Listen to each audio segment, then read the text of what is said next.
I want to thank everyone for joining us this afternoon. Again, I would like to start by thanking our community, our partners with HPD and EMS, the staff at Queens Hospital, Straub Hospital, Mayor Blangiardi and his staff, Kahu Cordell, for the outpouring of love and support. It is with deep sadness that I announce the passing of firefighter Jeffrey Fiala. Jeff was a dedicated department member. He served for 1.5 years. He served with honor and courage.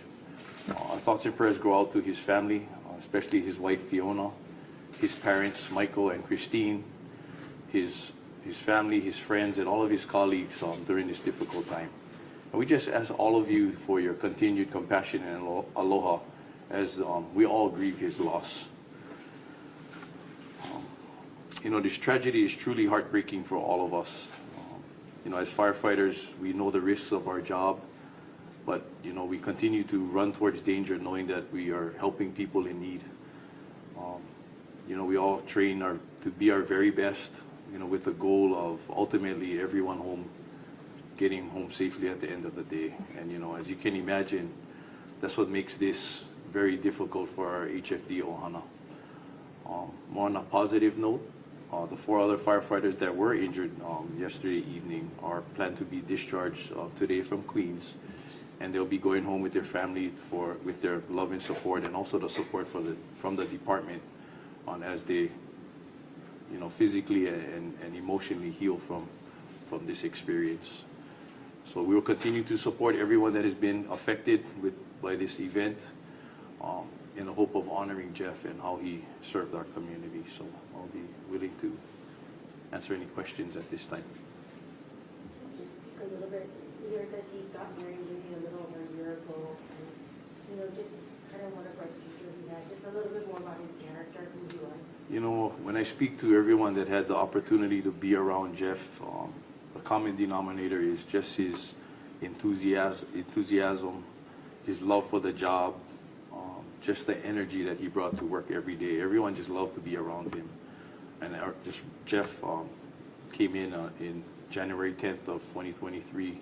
And if my understanding, I'm not quite sure, but he was married later on in that year, in 2023. And he was still in training at the time. And he went out into the field on March 28th of 2024. So, he's a very short career, but again, he made a great impact of those around him and the community with his time served. What can you tell us about the investigation into the fire at this point? Right now, most of the information can be gathered from the staff that he was with. So we really didn't get down into that phase of getting that information. We want to respect our personnel and let them grieve and heal. We just make sure that they're right within themselves. There's an investigative process that will happen tomorrow. We have the ATF that's going to come in and meet with us to investigate the incident and how, to look for ways that if there's things that could be improved and what we can do to implement any kind of changes that is recommended. Is HFD doing anything to help the other firefighter association cope and grieve? Yes, thank you for that question. So immediately, again, why I mentioned the support of our EMS and HPD partners. We all have what they call peer support teams, and they were immediate. We didn't even have to ask. They just came, not only for the people at scene, all the people that came to the hospitals, and right now we have 20 members of our, our team that's going around to every station. We're going to be going throughout the next several days. Our executive staff, there's just people showing up at the hospital, on both hospitals, at the scene, just offering support. We had firefighters that are off duty, just coming to the stations to just be around each other to offer support. Can you talk a little bit more about that? Who's staffing the Kaka'ako station right now? So we had members, like I said, everybody just comes forward. They know that everyone is grieving. People from the off duty, they just came. They just knew that the staff that was on the engine at the time, and even on our tower at the time that at this station, they needed their time. And so our assistant chief of operations got people to come in and staff the apparatus so we could continue with serving the community. little bit more in Jeffrey's background. Was he from here? What high school did he graduate from? Like, You know, I'm sorry, I don't have much of that information, so. Chief, the ATF taking a look at this, that's kind of standard anytime there's a fatality involved. That is standard. We're gonna take a look at, you know, the incident itself, all the equipment, any type of things involved, so. I know it's early. Can you talk at all about the firefighters who were injured and what those injuries look like? I don't know the extent of their injuries, but I saw them at the scene and it was, from my visual perspective, it was very minimal. You know, I guess the more concern is more their emotional well-being at this time. It's a very tragic event.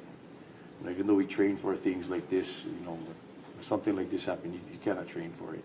So Talk about the brotherhood you guys have in the firefighters. You know, you guys work 24/7. You guys are constantly around each other, and how this affects all you guys. we are a family, so we live with each other 24/7, go to battle with each other. You have these bonds that the trust, no different than your blood family. And you can see it. I know you've seen some of the footage of the firefighters embracing each other and leaning on each other. So it's no different than your blood family. It's very unique in the fire service.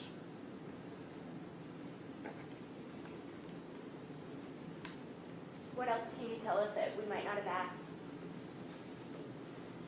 No, I just want to focus on, you know, we all are grieving, you know, every single one. So we just ask for your continued prayers and support of all of our members. So, you know, even the people in this building, we had a meeting today with all of them. And, you know, although they're not on the front line, there are civilian staff. They're just as important to serving the community. So, like I said, everyone is grieving, everyone is hurting. And we just ask for your love and support and aloha to this time. Is there a timeline where you anticipate more information may be released in regards to the investigation itself?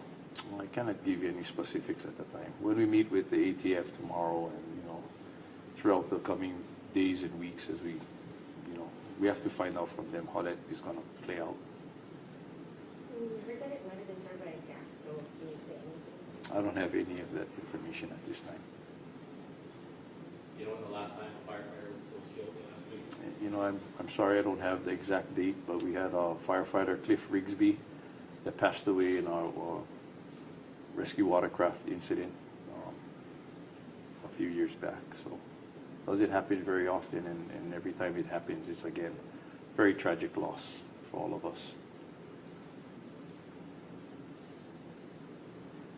Thank you for your time. Appreciate it.